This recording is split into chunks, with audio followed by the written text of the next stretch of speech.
أعوذ بالله من الشيطان الرجيم.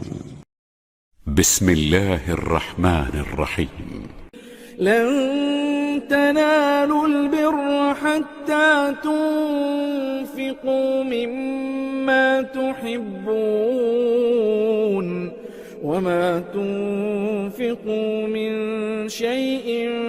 فإن الله به عليم.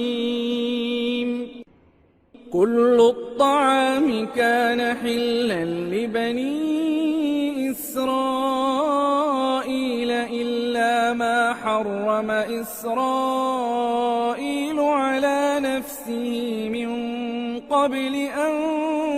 تنزل التوراة. قل فأتوا بالتوراة فاتلوها إن كنتم صادقين. فمن افترى على الله الكذب من بعد ذلك فأولئك هم الظالمون. قل صدق الله فاتبعوا ملة إبراهيم حنيفا وما كان من المشركين. إن أول بيت وضع للناس للذي ببكة مباركا وهدى للعالمين. فيه آيات بينات مقام إبراهيم ومن دخله كان آمنا. ولله على الناس حج البيت من استطاع إليه سبيلا ومن كفر فإن الله غني عن العالمين. قل يا أهل الكتاب لم تكفرون بآيات الله والله شهيد على ما تعملون. قل يا أهل الكتاب لم تصدون عن سبيل الله من آمن تبغونها عوجا وأنتم شهداء وما الله بغافل عما تعملون. يا أيها الذين آمنوا إن تطيعوا فريقا من الذين أوتوا الكتاب يردوكم بعد إيمانكم كافرين. وكيف تكفرون وأنتم تتلى عليكم آيات الله وفيكم رسوله ومن يعتصم بالله فقد هدي إلى صراط مستقيم. يا أيها الذين آمنوا اتقوا الله حق تقاته ولا تموتن إلا وأنتم مسلمون. واعتصموا بحبل الله جميعا ولا تفرقوا. واذكروا نعمة الله عليكم إذ كنتم أعداء فألف بين قلوبكم فأصبحتم بنعمته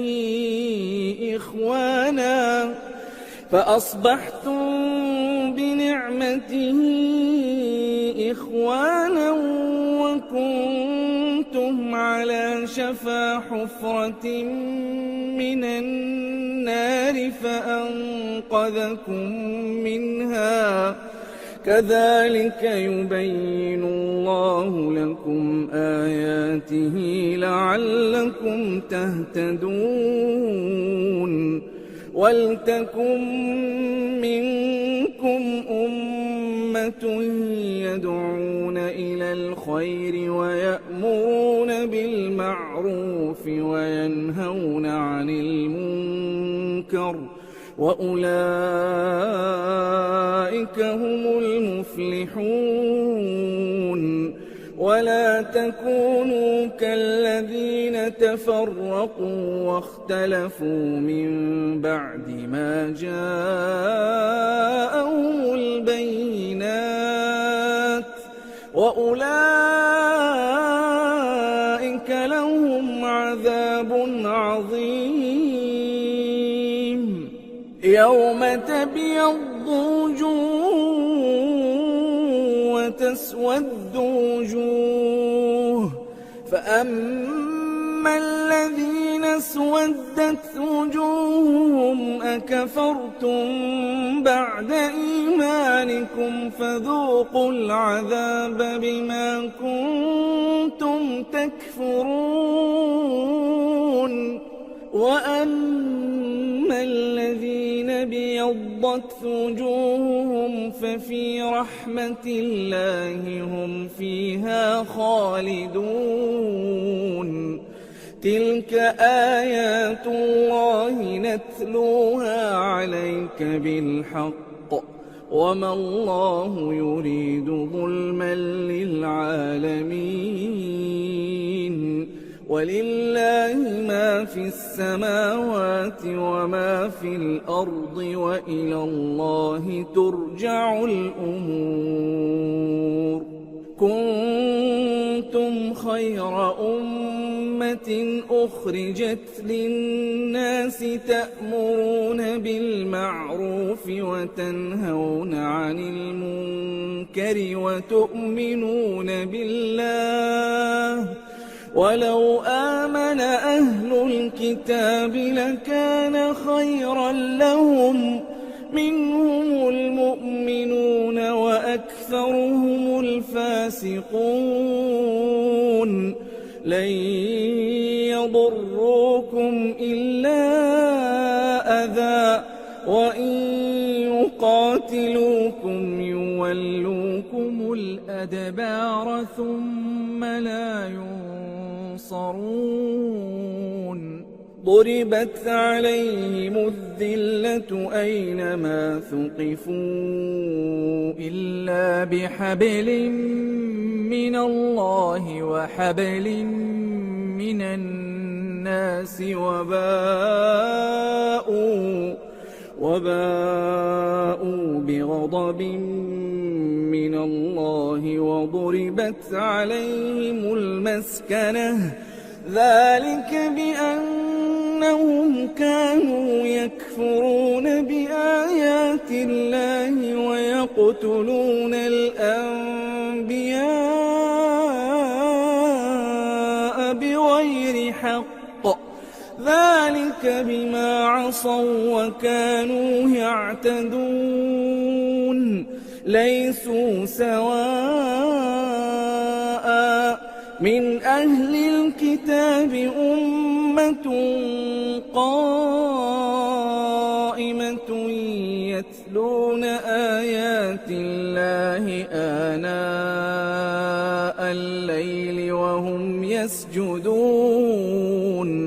يؤمنون بالله واليوم الآخر ويأمرون بالمعروف وينهون عن المنكر ويسارعون في الخيرات وأولئك من الصالحين وما يفعلوا من خير فلن يكفروه والله عليم بالمتقين إن الذين كفروا لن تغني عنهم أموالهم ولا أولادهم من وأولئك أصحاب النار هم فيها خالدون مثل ما ينفقون في هذه الحياة الدنيا كمثل ريح فيها صر أصابت حرث قوم ظلموا أنفسهم فأهلكته وما ظلمهم الله ولكن أنفسهم يظلمون يا أيها الذين آمنوا لا تتخذوا بطانة من دونكم لا يألونكم خبالا ودوا ما عنتم قد بدت البغضاء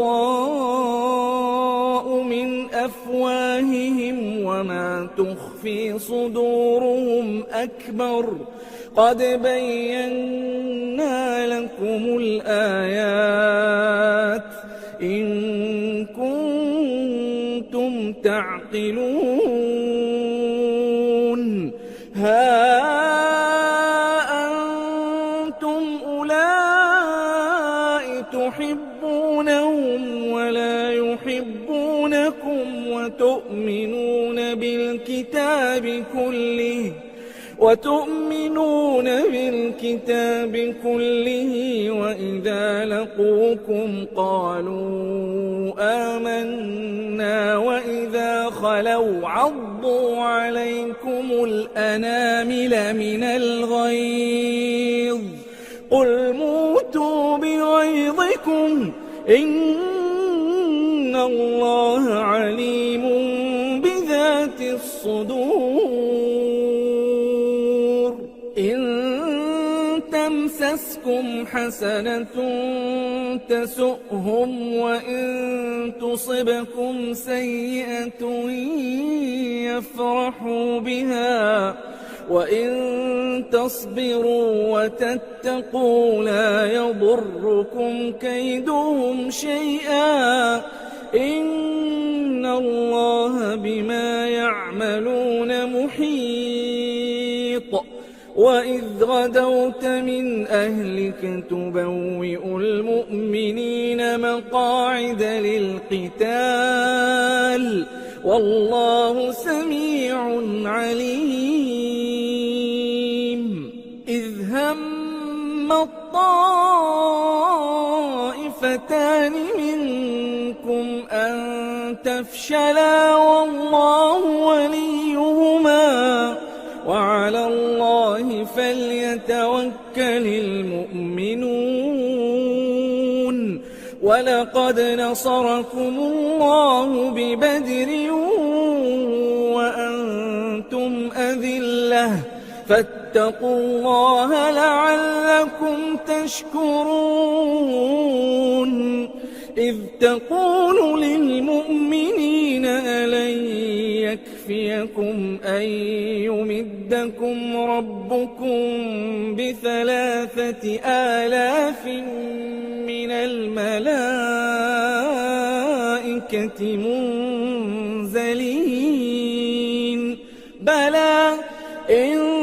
تصبروا وتتقوا ويأتوكم من فورهم هذا يمددكم ربكم ب5,000 من الملائكة مسومين وما جعله الله إلا بشرى لكم ولتطمئن قلوبكم به وما النصر إلا من عند الله العزيز الحكيم ليقطع طرفا من الذين كفروا أو يكبتهم فينقلبوا خائبين ليس لك من الأمر شيء أو يتوب عليهم أو يعذبهم فإنهم ظالمون ولله ما في السماوات وما في الأرض يغفر لمن يشاء ويعذب من يشاء والله غفور رحيم يا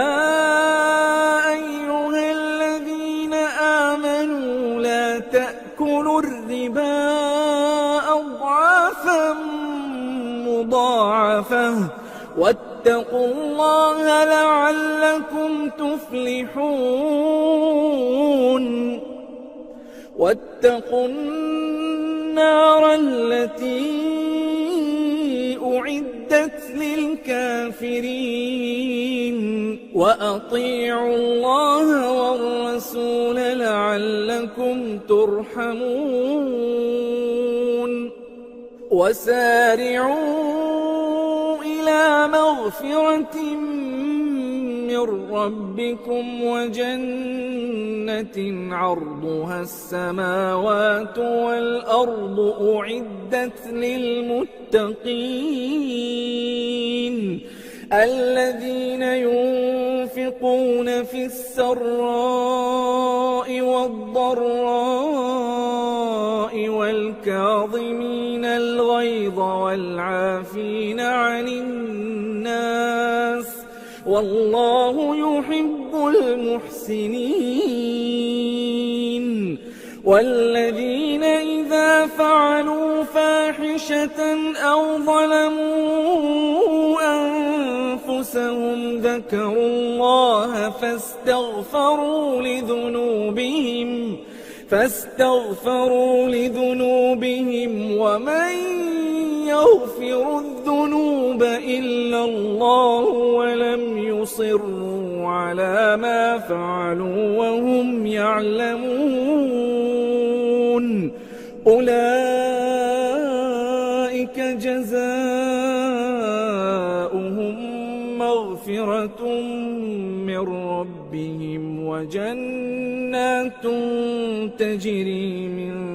تحتها الأنهار خالدين فيها ونعم أجر العاملين قد خلت من قبلكم سنن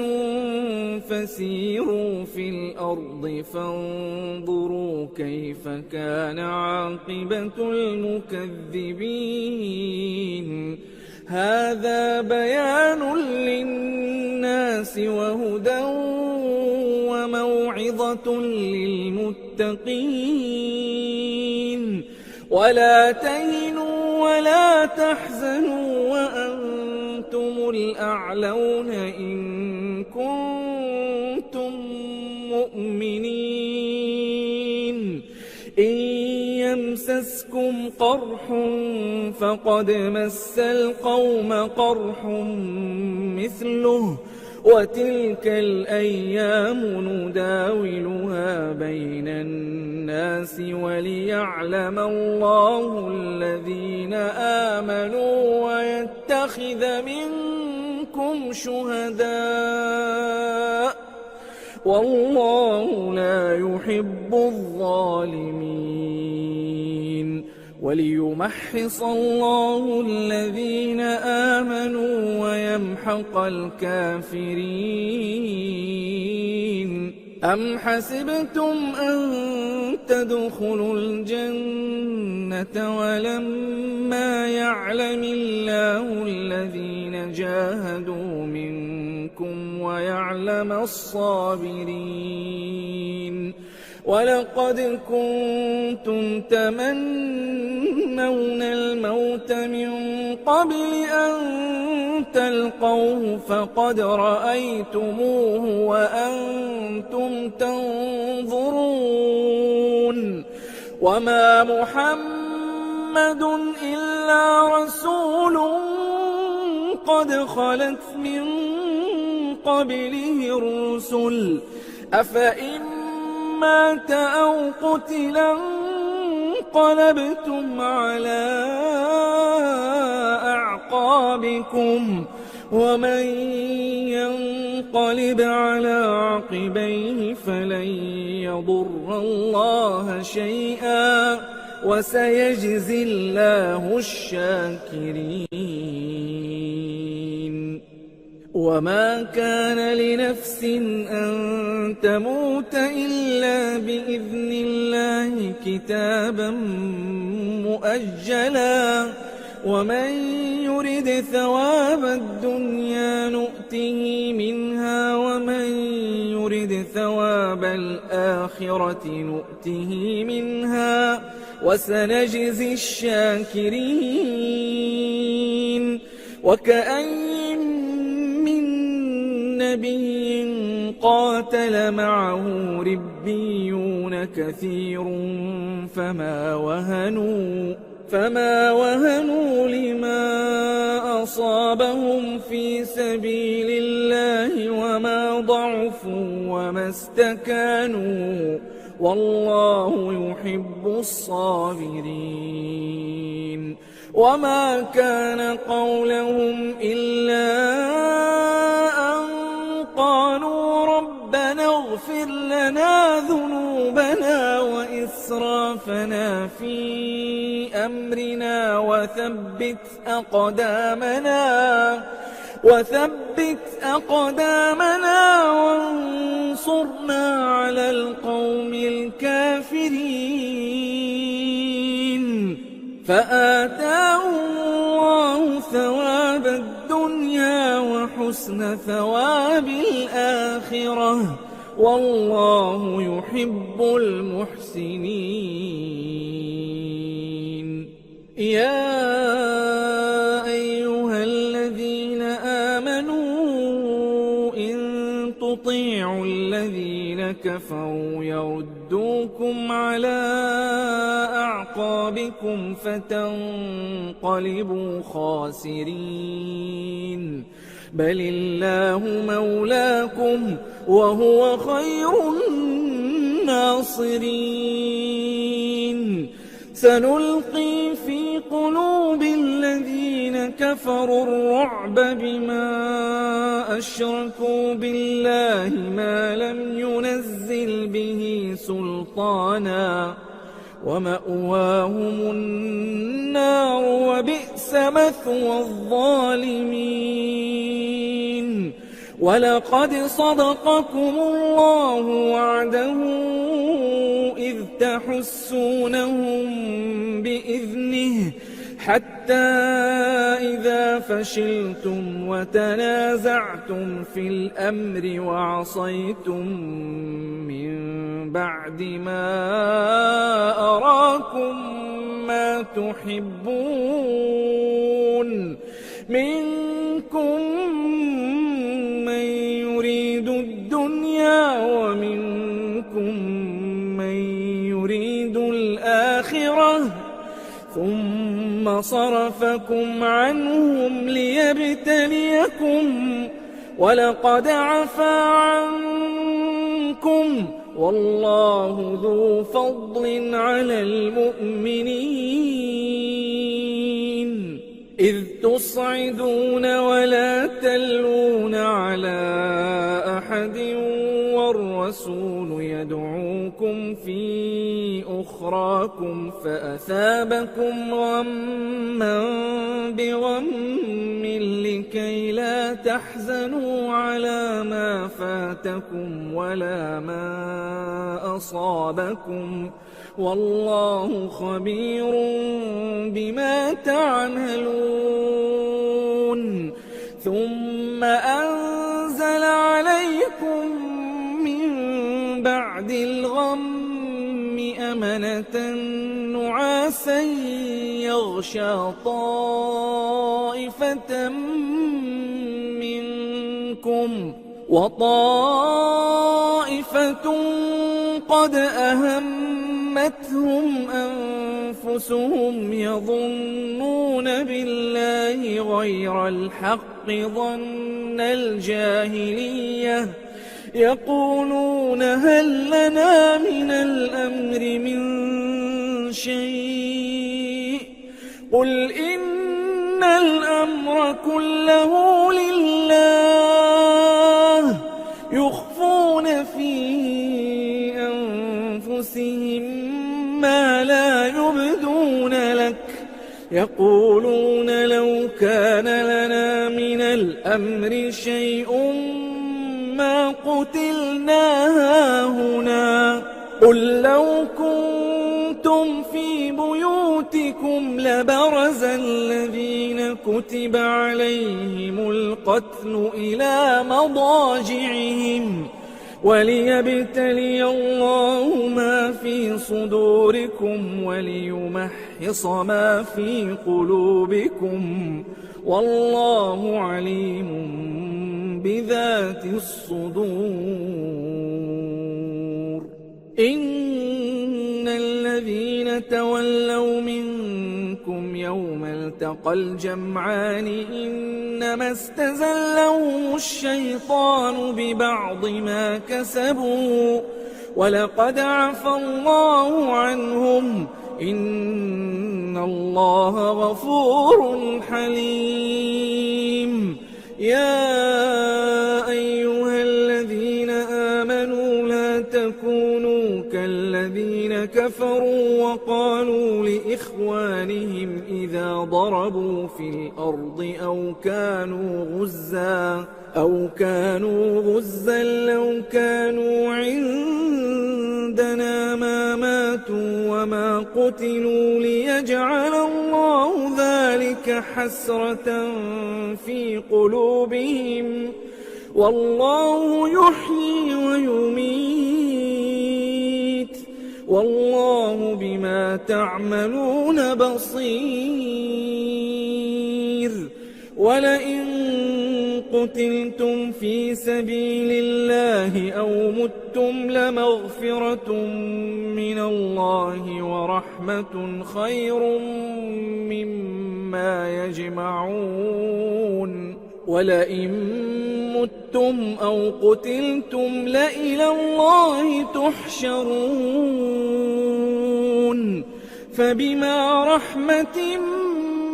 من الله لنت لهم ولو كنت فظا غليظ القلب لانفضوا من حولك فاعف عنهم واستغفر لهم وشاورهم في الأمر فإذا عزمت فتوكل على الله إن الله يحب المتوكلين إن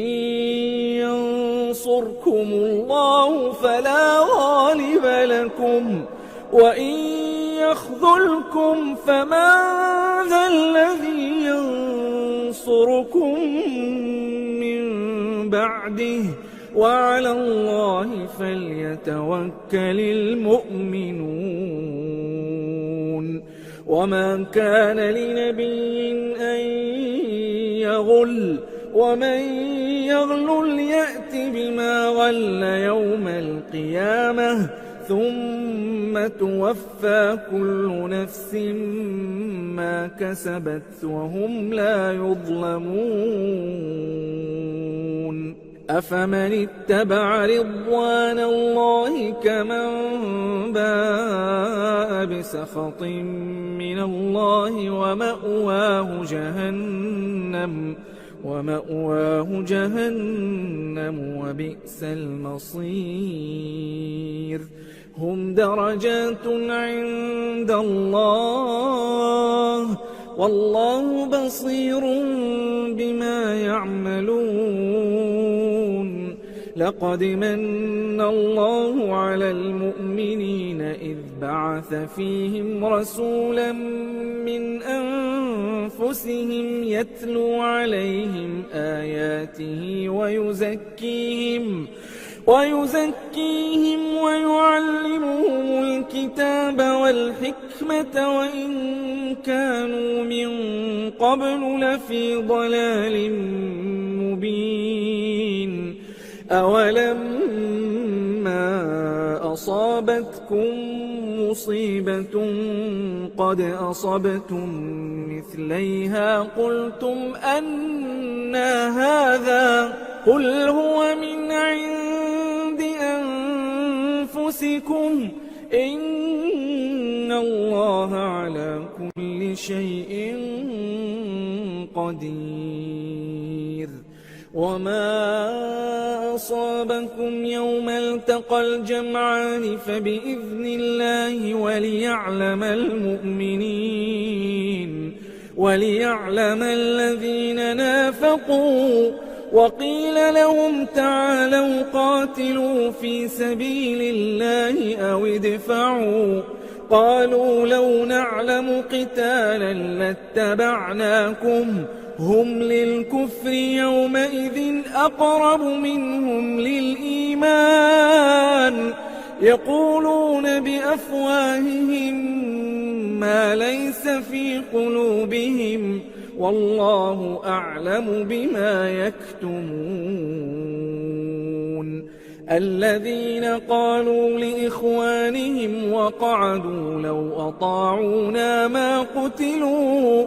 قل فادرءوا عن أنفسكم الموت إن كنتم صادقين ولا تحسبن الذين قتلوا في سبيل الله أمواتا بل أحياء عند ربهم يرزقون فرحين بما آتاهم الله من فضله ويستبشرون بالذين لم يلحقوا بهم من خلفهم ألا خوف عليهم ولا هم يحزنون يستبشرون بنعمة من الله وفضل وأن الله لا يضيع أجر المؤمنين الذين استجابوا لله والرسول من بعد ما أصابهم القرح للذين أحسنوا منهم واتقوا أجر عظيم الذين قال لهم الناس إن الناس قد جمعوا لكم فاخشوهم فزادهم إيمانا وقالوا حسبنا الله ونعم الوكيل فانقلبوا بنعمة من الله وفضل لم يمسسهم سوء واتبعوا رضوان الله والله ذو فضل عظيم إنما ذلكم الشيطان يخوف أولياءه فلا تخافوهم وخافون إن كنتم مؤمنين ولا يحزنك الذين يسارعون في الكفر إنهم لن يضروا الله شيئا يريد الله ألا يجعل لهم حظا في الآخرة ولهم عذاب عظيم إن الذين اشتروا الكفر بالإيمان لن يضروا الله شيئا ولهم عذاب أليم ولا يحسبن الذين كفروا أنما نملي لهم خير لأنفسهم إنما نملي لهم ليزدادوا إثما فلهم عذاب مهين. ما كان الله ليذر المؤمنين على ما أنتم عليه حتى يميز الخبيث من الطيب، وما كان الله ليطلعكم على الغيب ولكن الله يجتبي من رسله من يشاء، فآمنوا بالله ورسله، وإن تؤمنوا وتتقوا فلكم أجر عظيم. ولا يحسبن الذين يبخلون بما آتاهم الله من فضله هو خيرا لهم، بل هو شر لهم، سيطوقون ما بخلوا به يوم القيامة، ولله ميراث السماوات والأرض، والله بما تعملون خبير. لقد سمع الله قول الذين قالوا إن الله فقير ونحن أغنياء، سنكتب ما قالوا وقتلهم الأنبياء بغير حق، ونقول ذوقوا عذاب الحريق، ذلك بما قدمت أيديكم وأن الله ليس بظلام للعبيد.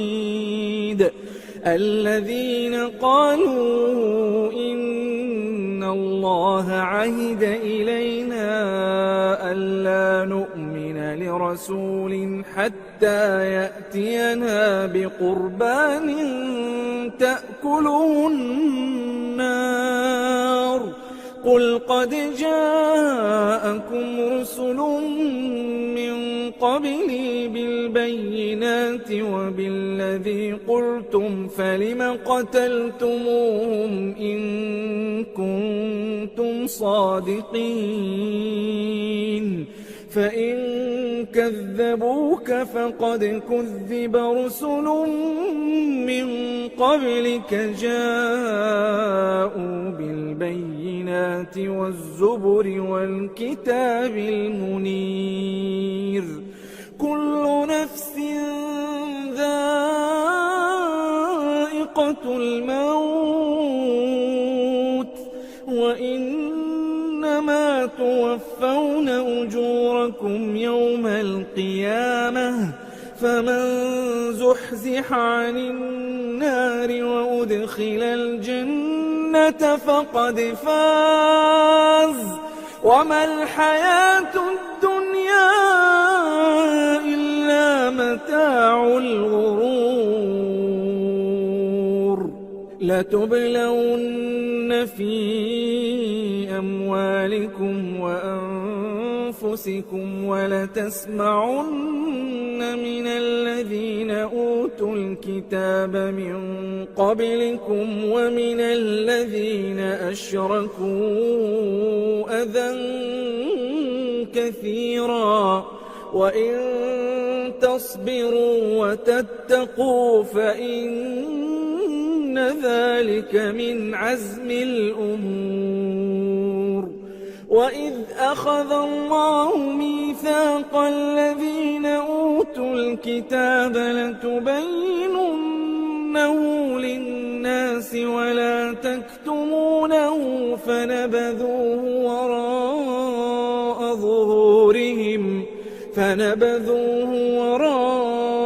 ظهورهم واشتروا به ثمنا قليلا فبئس ما يشترون. لا تحسبن الذين يفرحون بما أتوا ويحبون أن يحمدوا بما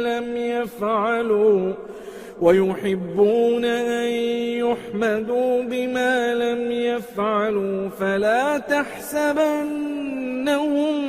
بمفازة من العذاب ولهم عذاب أليم.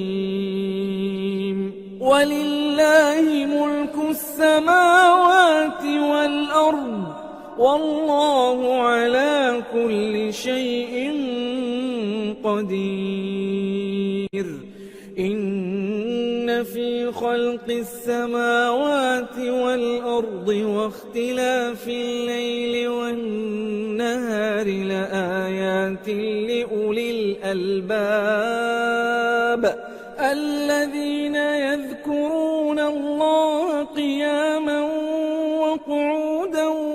وعلى جنوبهم ويتفكرون في خلق السماوات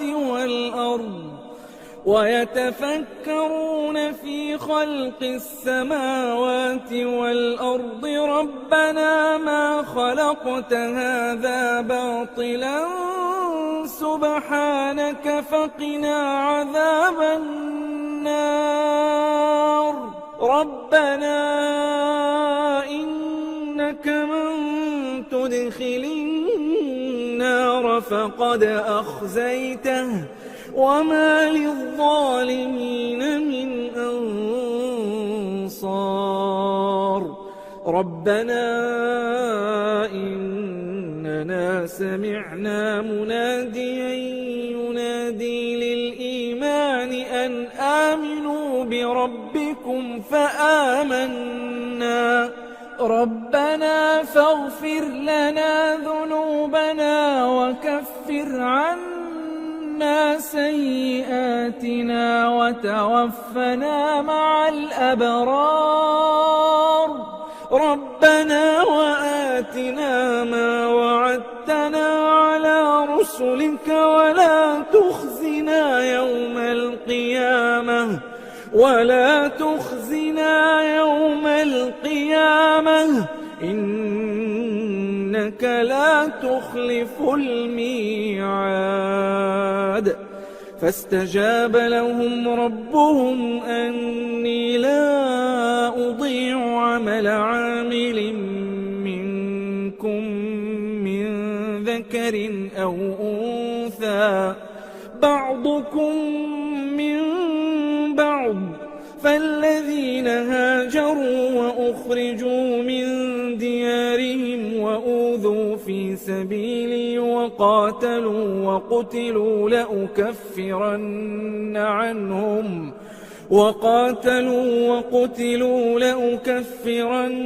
عنهم سيئاتهم ولأدخلنهم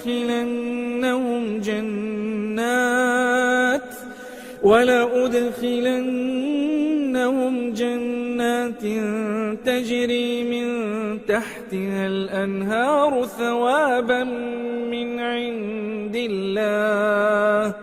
والله عنده حسن الثواب. لا يغرنك تقلب الذين كفروا في البلاد متاع قليل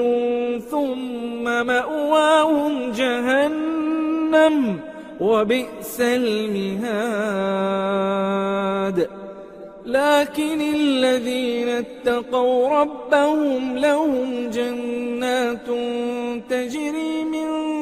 تحتها الأنهار خالدين فيها نزلا من عند الله وما عند الله خير للأبرار. وإن من أهل الكتاب لمن يؤمن بالله وما أنزل إليكم وما أنزل إليهم خاشعين لله لا يشترون بآيات الله ثمنا قليلا أولئك لهم أجرهم عند ربهم إن الله سريع الحساب. يا أيها الذين آمنوا اصبروا وصابروا ورابطوا واتقوا الله لعلكم تفلحون. بسم الله الرحمن الرحيم. يا أيها الناس اتقوا ربكم الذي خلقكم من نفس واحدة وخلق منها زوجها وبث منهما رجالا كثيرا ونساء واتقوا الله الذي تساءلون به والأرحام إن الله كان عليكم رقيبا. وآتوا اليتامى أموالهم ولا تتبدلوا الخبيث بالطيب ولا تأكلوا أموالهم إلى أموالكم إنه كان حوبا كبيرا.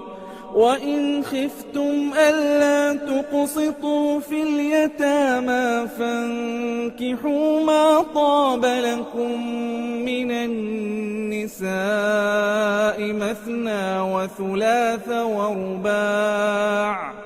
فإن خفتم ألا تعدلوا فواحدة أو ما ملكت أيمانكم ذلك أدنى ألا تعولوا. وآتوا النساء صدقاتهن نحلة فإن طبن لكم عن شيء منه نفسا فكلوه هنيئا مريئا. ولا تؤتوا السفهاء أموالكم التي جعل الله لكم قياما وارزقوهم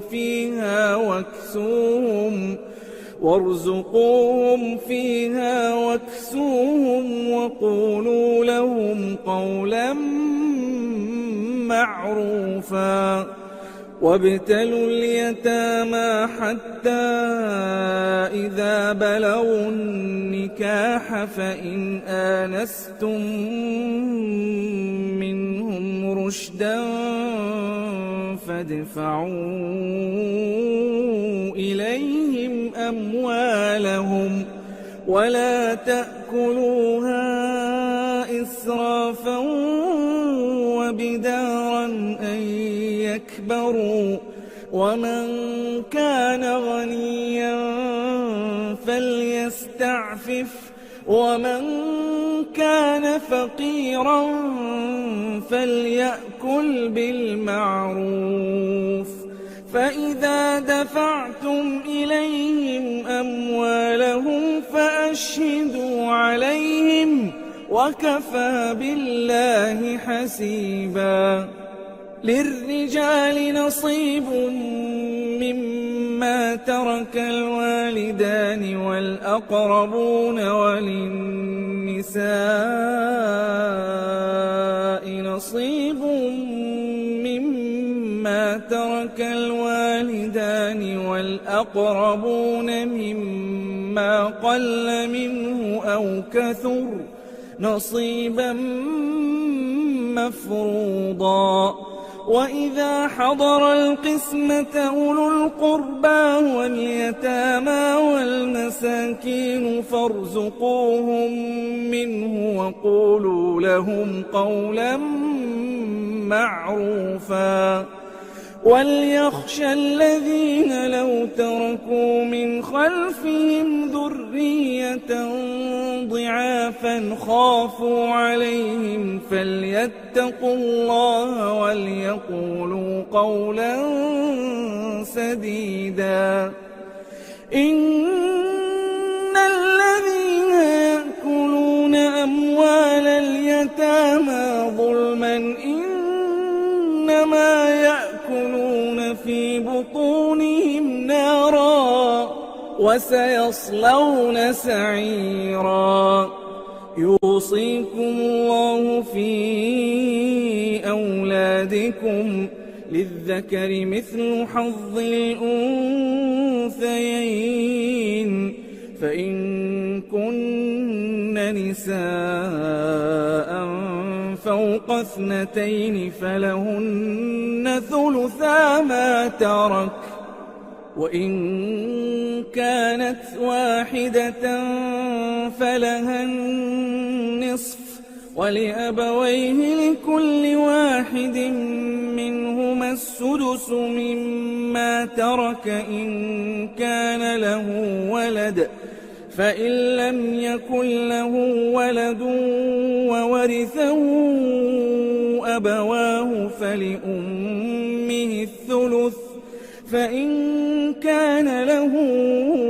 إخوة فلأمه السدس من بعد وصية يوصي بها أو دين. آباؤكم وأبناؤكم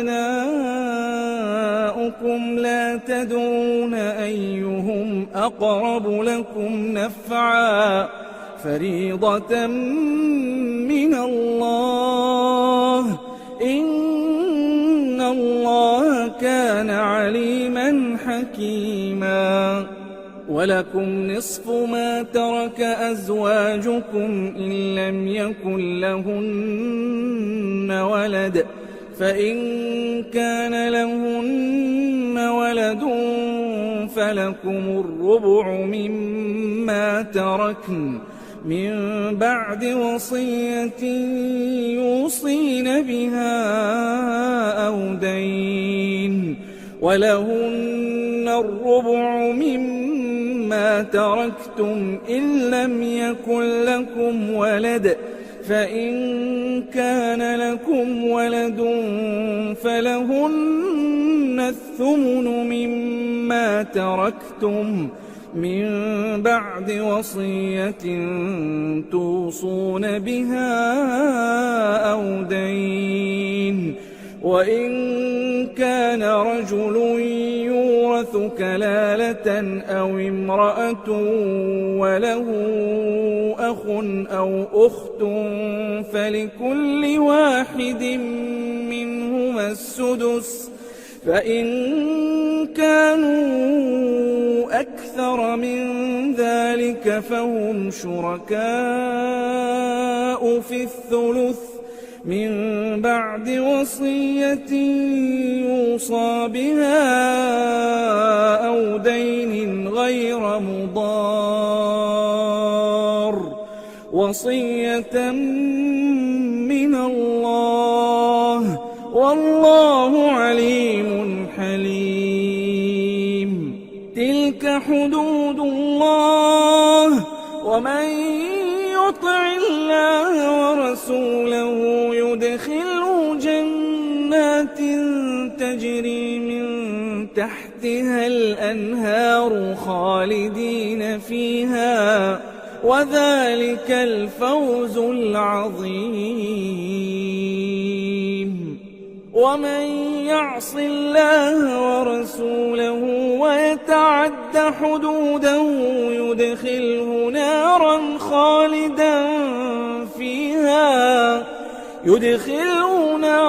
خالدا فيها وله عذاب مهين. واللاتي يأتين الفاحشة من نسائكم فاستشهدوا عليهن 4 فإن شهدوا فأمسكوهن في البيوت حتى يتوفاهن الموت أو يجعل الله لهن سبيلا واللذان يأتيانها منكم فآذوهما فإن تابا وأصلحا فأعرضوا عنهما إن الله كان توابا رحيما إنما التوبة على الله للذين يعملون السوء بجهالة ثم يتوبون من قريب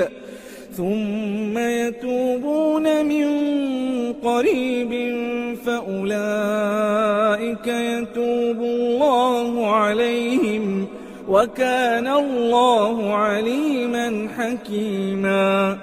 وليست التوبة للذين يعملون السيئات حتى إذا حضر أحدهم الموت قال إني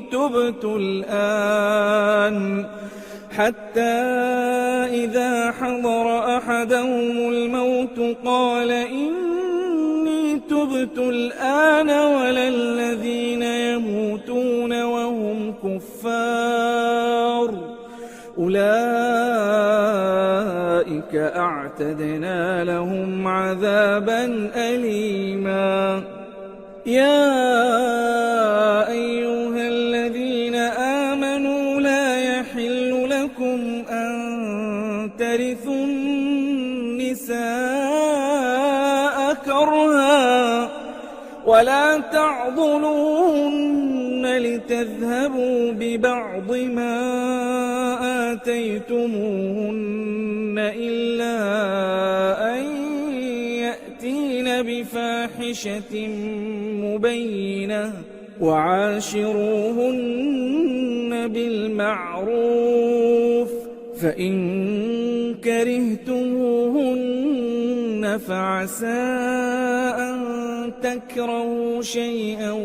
ويجعل الله فيه خيرا كثيرا وإن أردتم استبدال زوج مكان زوج وآتيتم إحداهن قنطارا فلا تأخذوا منه شيئا أتأخذونه بهتانا وإثما مبينا وكيف تأخذونه وقد أفضى بعضكم إلى بعض وأخذن منكم ميثاقا غليظا ولا تنكحوا ما نكح آباؤكم من النساء إلا ما قد سلف إنه كان فاحشة ومقتا وساء سبيلا حرمت عليكم أمهاتكم وبناتكم وأخواتكم وعماتكم وخالاتكم وبنات الأخ وبنات الأخت وأمهاتكم اللاتي أرضعنكم وأخواتكم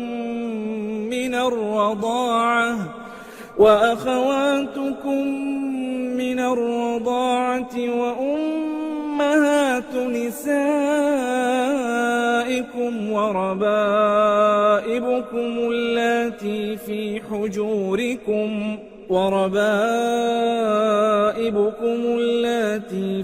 حجوركم من نسائكم اللاتي دخلتم بهن فإن لم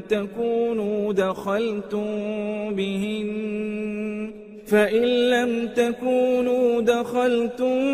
بهن فلا جناح عليكم وحلائل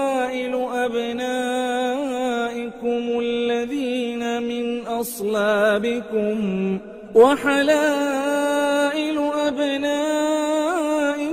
الذين من أصلابكم وأن تجمعوا بين الأختين إلا ما قد سلف إن الله كان غفورا رحيما